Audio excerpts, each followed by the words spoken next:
automatic ਆ ਦੋਨੋਂ ਹਥਿਆਰ ਨਾਲੇ ਕਾਰ ਜਦੋਂ ਚੱਲਦੇ ਆ ਬਿੱਲੋ ਨਾ ਕੋ ਗੈਰ ਘੁੱਲਦੇ ਨੀ ਗੱਡੀ ਨੀਵੀਂ ਜੀ ਕਰਾ ਕੇ ਬਾਈ ਇੰਚੀ ਦੇ ਪਵਾ ਕੇ ਟਾਇਰ ਘੁੰਮਦੇ ਨੀ ਤੇਰੇ ਸ਼ਹਿਰ ਘੁੰਮਦੇ ਗੱਡੀ ਨੀਵੀਂ ਜੀ ਕਰਾ ਕੇ ਬਾਈ ਇੰਚੀ ਦੇ ਪਵਾ ਕੇ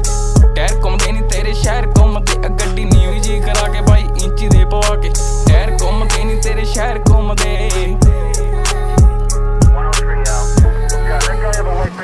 ਉਹ ਗੱਡੀ 410 ਉੱਤੇ 210 ਦੀ ਸਪੀਡ